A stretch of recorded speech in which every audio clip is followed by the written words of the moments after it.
বিশ্বনবীর জন্মদিন পালন করে একটা দল বিরিয়ানি খাওয়ার মাধ্যমে আছে না নাই? বিশ্বনবীর জন্মদিন সাহাবারা পালন করতেন না, বিশ্বনবী নিজেও পালন করতেন না। শুধু যখন জিজ্ঞেস করা হলো কেন রোজা রাখেন, বিশ্বনবী বলেন যেহেতু জন্মেছি, এই জন্মটা আল্লাহ আমার না দিলেও পারতেন, জন্মের শুকরিয়া স্বরূপ আমি রোজা রাখি। সুবহানাল্লাহ। কিন্তু ওই দিন মিষ্টি আর হালুয়া আছে না নাই? জশ্নে জুলুসে আছে না নাই? আহা, শুধু মিষ্টি আর জিলাপি, কিন্তু বিশ্বনবী রাখতেন রোজা। আপনি রোজা রাখেন, আপনি না খেয়ে থাকেন, তাহলে বিশ্বনবীর ভালোবাসার প্রমাণ পাওয়া যাবে, ঠিক কিনা? চট্টগ্রাম থেকে আমি আসতেছি, এই যে 12ই রবিউল আউয়াল জশ্নে জুলুসে ঈদে মিলাদুন নবী, পুরো চট্টগ্রাম শহর প্যাকআপ, গাড়ি চলে না। এদের যোহর নামাজ কই, এদের আসরের নামাজ কই, এদের ইবাদত কই? কিচ্ছু নাই। একদিন ঈদে মিলাদুন নবী করলে নবী প্রেম হয়? নবী প্রেম মানে নবীর জন্য জীবন দেওয়ার নাম নবী প্রেম। নবীর দিনের জন্য জীবন উৎসর্গ করার নাম নবী প্রেম। নবীর সুন্নত একদম শরীর থেকে শুরু করে উঁচু লেভেল পর্যন্ত বাস্তবায়ন করতে পারলে তারপর নবী প্রেম দেখাতে হবে। আমরা কি বলি? ঈদে মিলাদুন নবী, ঈদে মিলাদুন নবী। এখানে ঈদ শব্দটি শরীফ না, because in the Holy Quran there are two types of meaning, real meaning and metaphorical meaning. Real meaning means hakikat, metaphorical means majaz. তো আমাদের কোরআনের মধ্যে হাকিকি মানায়ও ব্যবহার হয়, মাজাজি অর্থেও ব্যবহার হয়। আমরা যে সাসারে বাবা ডাকি না, ডাকি মেজো বাবা ডাকি, তো এখন আপনি বলেন গো ঈদ তো দুইটা, তো বাবা কয়টা? বাবা একটা না। তো আপনি যিনি বলেন এগুলা হচ্ছে মানুষকে জাস্ট, কারণ সাধারণ মানুষ তো they don't have any knowledge about Quran Sunnah. তো আপনি যখন বলবেন যে ঈদ তো দুইটা, কুরবানের ঈদ, রমজানের ঈদ, ঈদের মধ্যে নামাজ আছে, ঈদে মিলাদুন নবীতে কি নামাজ আছে? ও ভাই, ঈদ মানে তো খুশি। আমি এখানে ইউজ করেছি ঈদ শব্দটা শুধু খুশি বোঝানোর জন্য। আপনি যদি মনে করেন ঈদের জায়গায় অন্য কিছু ব্যবহার করেন তো করেন, আপনি ঈদ মানে খুশি। আপনারা বুঝতে পেরেছেন? আপনি যিনি বলতেছেন উনি কিন্তু মেজো যেটাকে মেজো বাবা বলে, সেজো যেটাকে সেজো বাবা বলে। তো বাবা তো একটা, আপনি এতজনকে বাবা বলতেছেন কেন? এটা সম্মান, বাবার ভাই সম্মানের পাত্র। আপনারা বুঝতে পেরেছেন? এখানে বলতে চাচ্ছি, আপনি যখন বলবেন শরীয়তের দৃষ্টি, আপনি কোরআনের দলিল দেন। আপনি যদি বলেন, আপনারা কি করেন, নো কোরআন নো হাদিস, সরাসরি চলে যান আমার নবীর যুগে ছিল না, আমার নবীর যুগে বুখারী শরীফও ছিল না, মুসলিম শরীফ ছিল না। আমার নবীর যুগে যেভাবে মাদ্রাসা প্রতিষ্ঠা করে মানুষ থেকে টাকা নিয়ে আমরা মাদ্রাসা চালাইতেছি, এগুলো আমার নবীর যুগে সাহাবায়ে কেরাম তাবেঈনের যুগে ছিল। তো এখানে ঈদ শব্দটি আমরা বলি না কো দুই ঈদ, আমার হাদিসে পাক বলছে দুই ঈদ না, রমজানের ঈদ, এই প্রত্যেক সপ্তাহে শুক্রবারও ঈদ। জাআলাহুল্লাহু ঈদাল লিল মুসলিমিন, আল্লাহ সুবহানাহু ওয়া তাআলা made Friday the Eid for the whole Muslim community. তাহলে ফ্রাইডে ঈদ, তাহলে প্রত্যেক সপ্তাহে প্রত্যেক মাসে 4টা ঈদ বিকজ অফ ফ্রাইডেজ। আপনারা বুঝতে পেরেছেন? এরপরে আল্লাহর নিয়ামত প্রাপ্তির দিন আমার জন্য খুশির দিন, ঈদের দিন। যেমন হযরত ঈসা আলাইহিস সালাম said, আল্লাহুম্মা আনজিল আলাইনা মাইদাতাম মিনাস সামা তাকুনু লানা ঈদান লিআউয়ালিনা ওয়া আখিরিনা। ও আল্লাহ, send us maida, food from Jannah, Jannati food, so that we can celebrate the day as Eid. Takunu lana Eidan, so that the day becomes Eid for us. বুঝতে পেরেছেন? তো ঈসা আলাইহিস সালাম জানতেন না we have only 2 Eid। তো এখানে ঈদ কিসের অর্থে? খুশির অর্থে।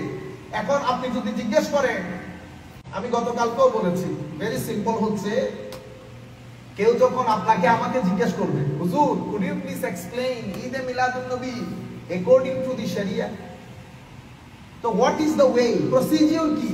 procedure হচ্ছে, if I might say yes, I might say no, I might say permissible, I might say not permissible.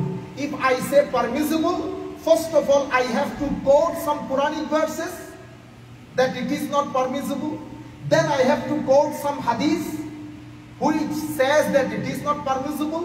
Then I have to mention the opinion of the scholars. This is the procedure. Okay? এটাকে বলে শরীয়তের দৃষ্টি। শরীয়তে eyes of Sharia. How many eyes of Sharia? 3. Quran, Sunnah, ulama. Quran, Sunnah is the primary source. Ulama is the secondary source. Quran Sunnah will not be changed, everlasting, nobody can change. If the whole humanity got united to change a verse of the Holy Quran, they cannot do it. The only person who can do it is Holy Prophet sallallahu alaihi wasallam. Holy Prophet is not in this world, so nobody can change the verse of the Holy Quran. আপনারা বুঝতে পেরেছেন জিনিসটা? তাহলে কোরআনের দৃষ্টিতে কোরআন সুন্নাহ দুই দৃষ্টি, স্কলারস তিন দৃষ্টি। Ya ayyuhalladhina amanu atiullah wa atiur rasul wa ulil amri minkum. These are the three eyes of Sharia.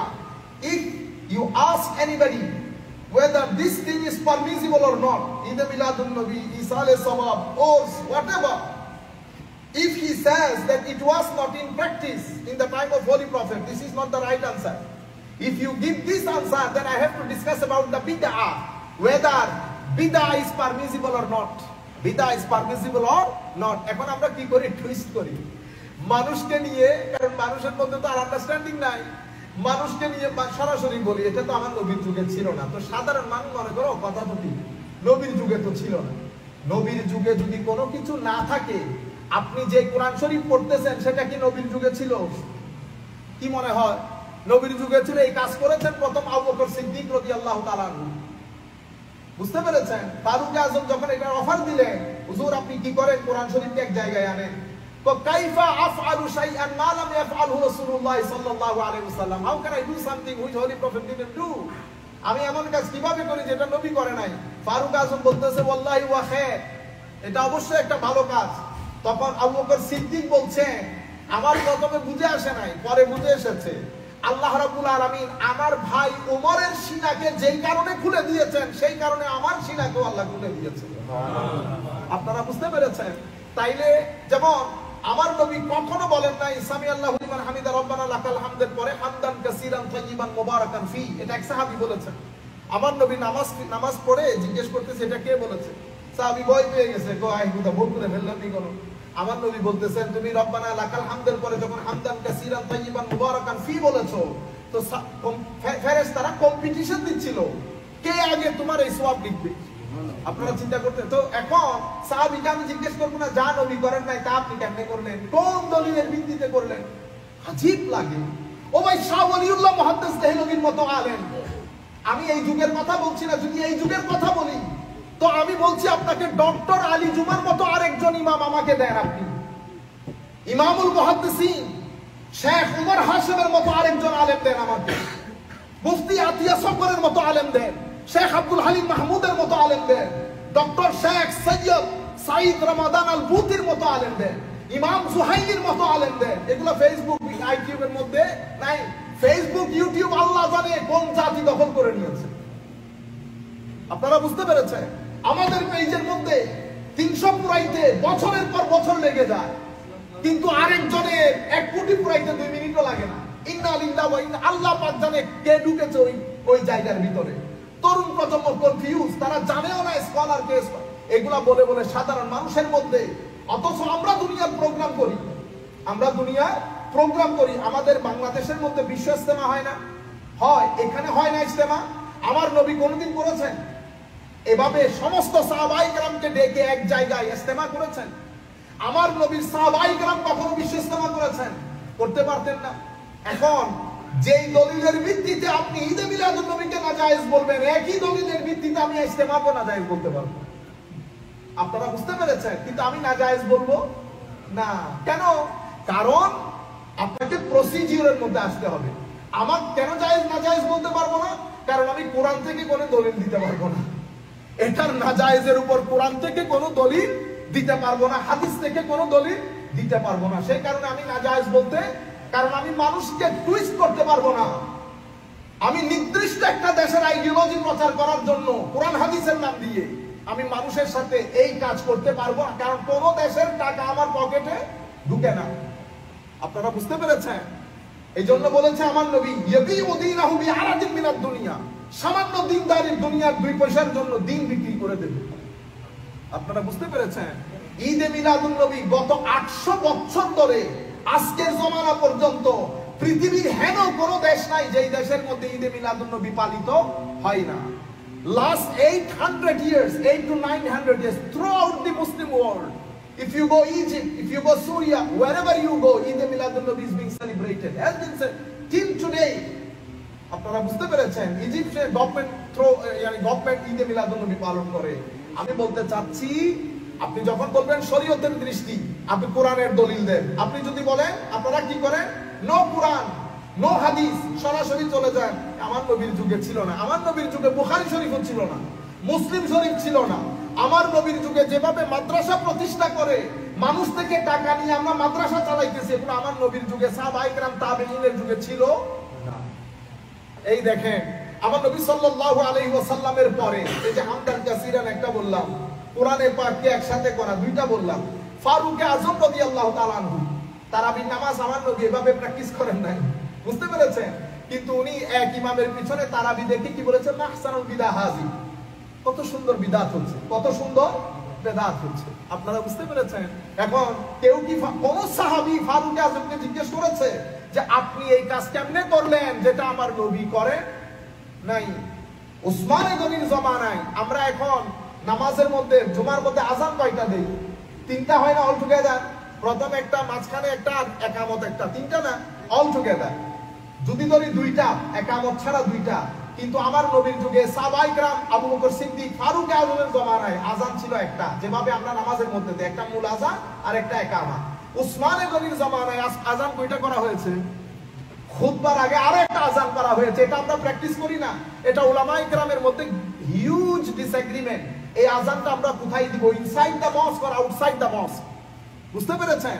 তো উসমানে গনি রাদিয়াল্লাহু তাআলা আনহুকে কোন সাহাবী জিজ্ঞেস করেছে, how dear you are adding an extra azan in the Jummah prayer, who gave you this authority? না, সাহাবায়ে কেরাম মুত্তাকি পরহেজগার ছিলেন, they were righteous person, they were pious, they were selected. That's why they know the spirit of Sharia, they know the rule of Sharia. That's why nobody prevent, nobody stop Hazrat Usman Gani radiyallahu. They understand the demand of the time and situation. Now we live in a material world. There was too many sects in Islam. People are confusing our mind of our youth.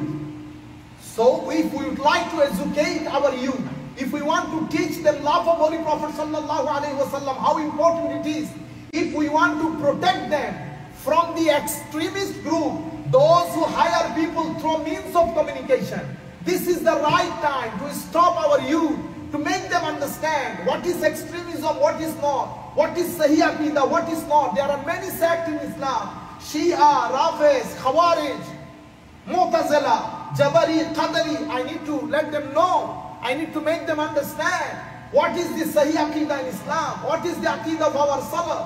If we want to teach them, educate them, what is the seerah of Holy Prophet sallallahu alaihi wasallam, how important love of Holy Prophet sallallahu alaihi wasallam for us, how are you going to teach them?